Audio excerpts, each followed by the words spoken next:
Nova Scotia declared a provincial state of emergency today, nearly 2 weeks after Hurricane Fiona landed, leaving a path of devastation in her wake. The state of emergency will allow Canadian Armed Forces personnel to take on civilian duties like road work, and it comes with a request from the province for more troops, something they have been asking for days. Amanda McDougall is the mayor of Cape Breton. She's with us now. Hi, Mayor. Good to have you. Thank you very much for making the time. Oh, hi. And thank you so kindly for the continued coverage of this. It's extremely important and touching to all of us that folks are thinking about us. We are most definitely thinking of you, and we're listening and seeing that people, thousands of people in your province are still without power. We're looking at the images of kind of destruction in Cape Breton in particular. What can you tell us about how things are going right now for your community? 12 days in, it feels strange to say that, because I was saying to my staff today, it's almost like last week didn't exist. It feels like an extension of the storm weekend and this weird kind of Groundhog Day. But I have to say, every single day there's progress made in terms of restoration efforts, opening up streets, making sure the kids went back to school this week. That was so incredibly important, and starting to find a way back to normalcy. And what's the power situation like for people there? Right. And so thankfully in this area of the province, we're really up high in those 90 percentile of restorations that have taken place.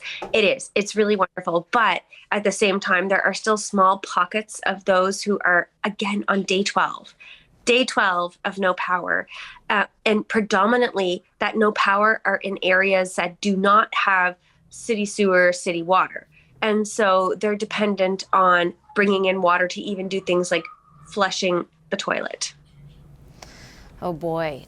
When it comes to some of the rebuilding efforts, and I mean that's such a long-term thing, but maybe even like in the more immediate, in a more immediate sense rather, what are the priorities in Cape Breton? Like where is the biggest need? So I'll give you an example, a personal example. So when I do drive home from City Hall, I live in Glace Bay. Glace Bay is one of the areas that was tremendously and devastatingly hit. There are still remarkable amounts of those huge old poplar trees lining the highway. And there's trees actually hanging in the power lines still. So there's still a lot of work to be done in terms of the removal of debris.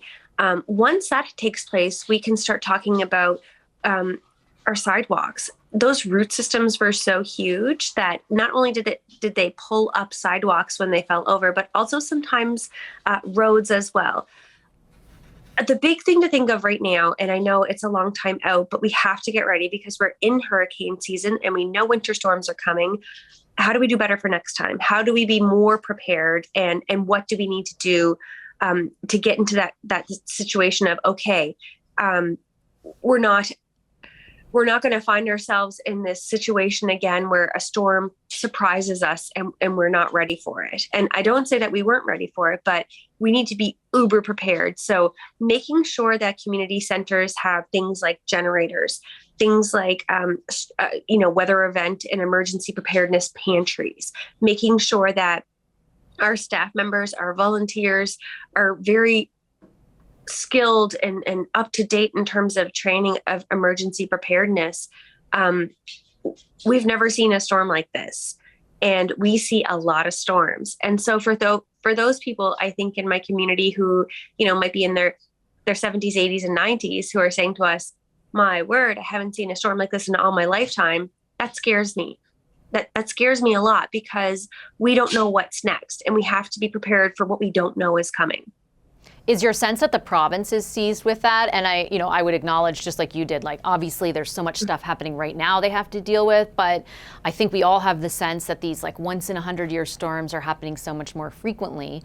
Do you feel like the province is seized with that kind of laundry list of things you just laid out that would better help prepare everyone for the next time? Oh, every opportunity I get, let me tell you, from the provincial and federal level, I shout it. We have to come together. We're talking about disaster financial assistance. When we're talking about investing in our communities and the security of communities in the future, it means putting money into place so that we can have these emergency preparedness groups. have these departments essentially. We have one person who is an EMO manager at CBRM and almost 100,000 people here. There are many, many municipal units across Nova Scotia. There are 49 that have much smaller populations and would not have the resources to have these type of preparedness committees or departments or staff members in place. And so we have to think about this long term. Climate change and global warming, it's here. We're feeling it. We're seeing it. My father is a fisherman. I come from a fishing community. These storms have not been seen before. The frequency of these storms have not been seen before. And so we have to be, like I said, prepared for the things that we don't even know what to prepare for. And this state of emergency, how does it affect things for you guys now? Right. And so CBRM, Cape Breton Regional Municipality, which I'm the mayor of, we and Victoria County, I do believe, in Cape Breton Island. So we have 5 municipal units and 5 First Nations. We were the only 2 municipal units or government units here on the island who declared a state of local emergency. Those are the tools that municipal units can use to do things like limit limit people from going places, making sure that places are shut down, also seconding buildings that are not municipally owned to do things like offer shelter. We've been in a state of local emergency for the past 12 days. We renewed ours on Saturday. And so understandably, these states of emergency, and my understanding of the one of the province, they're more administrative tools. They give us authority to do things that we typically don't have authority for. I'm happy to see it. We need help. And I'm very, very honest and frank in that. This is going to be a journey to rebuilding and recovery, and also preparation for what is to come. And so getting those military folks in and allowed to do things that they're not kind of mandated to do in the current military orders is very, very important. On the amount of that help, we had the Premier on asking the federal government for more than the 550 members of the military who are there, up to 1,000. He said there's work for that. Would you agree with that assessment? Most certainly. So for the past number of days, our 311 Communications Center has been receiving calls and tracking the data of who needs help.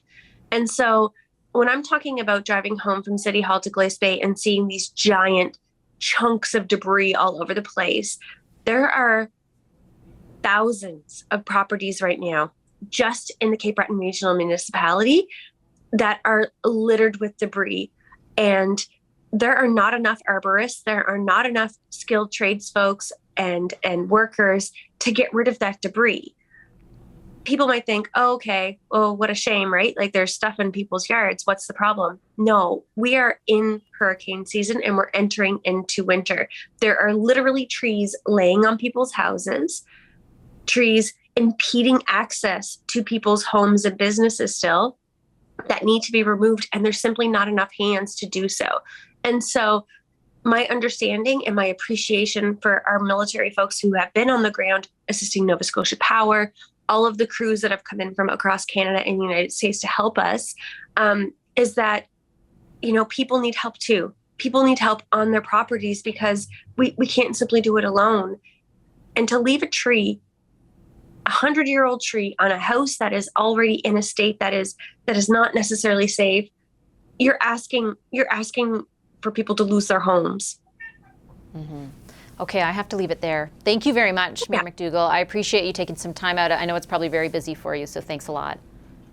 No, my appreciation is to you guys for keeping this going. The more that we can tell the story and let folks know how much help we need, the better off we'll be. All right, thanks, Mayor. Amanda McDougall is the mayor of Cape Breton. Hi, I'm Vashi Capellos, host of Power in Politics. See more of our show by subscribing to the CBC News channel or click the link for another video.